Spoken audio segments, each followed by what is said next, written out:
Elle a seulement 23 ans et veut déjà en finir avec la vie. L'influenceuse Olympe a annoncé son intention d'avoir recours au suicide assisté en Belgique à la fin de l'année. Pourquoi ? Parce qu'elle souffre d'une détresse psychologique apparue après des traumatismes graves d'enfance. Olympe aurait été victime de harcèlement scolaire, de pédophilie et de viol et ne supporterait plus sa vie et souffrirait de troubles dissociatifs de l'identité. La jeune femme s'était confiée sur son trouble dissociatif de l'identité, Teddy, il y a un an dans l'émission Ça commence aujourd'hui présentée tous les jours de la semaine par Faustine Bollaert sur France 2. Je vais avoir recours au suicide assisté.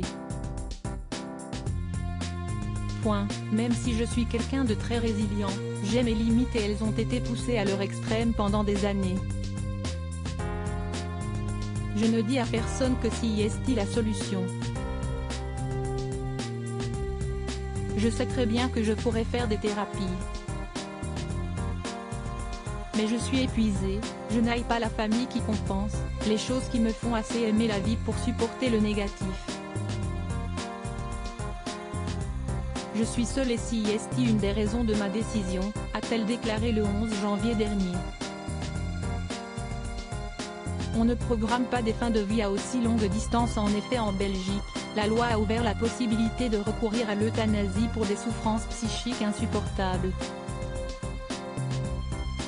Cependant, le fait que le suicide assisté ait été envisagé avec autant de mois d'avance par Olympe, de son vrai prénom Lily, pose quelques problèmes déontologiques pour plusieurs médecins.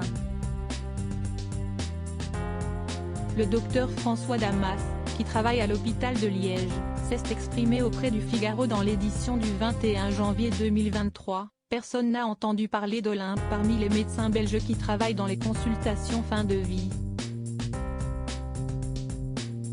Elle a peut-être vu un médecin en libéral, mais il faut un suivi et l'avis de 2 psychiatres qui attestent que son état ne peut pas s'améliorer pour obtenir un accord pour une euthanasie. Très étonné, il indique également que le délai évoqué pour ce suicide assisté est étrange. On ne programme pas des fins de vie à aussi longue distance, confie-t-il. De son côté, Léopold van Bellinghen, chercheur à l'Institut européen de bioéthique, explique que le caractère incurable d'un trouble psychiatrique, comme la dépression, continue de faire débat en Belgique. Les ados sont à la recherche de modèles. Les troubles de la santé mentale, notamment de la personnalité, comme la schizophrénie, sont liés à des risques suicidaires. Sans qu'il y ait toujours de passage à l'acte, ajoute-t-il, le risque d'un message d'émotion à l'état brut, sans aucune distance, sans aucune élaboration psychique, envoyé sur les réseaux sociaux, si est l'imitation, alerte le médecin. Les ados sont à la recherche de modèles pour se construire, et on sait qu'ils sont très vulnérables aux messages pro-suicide. L'empathie peut être un piège.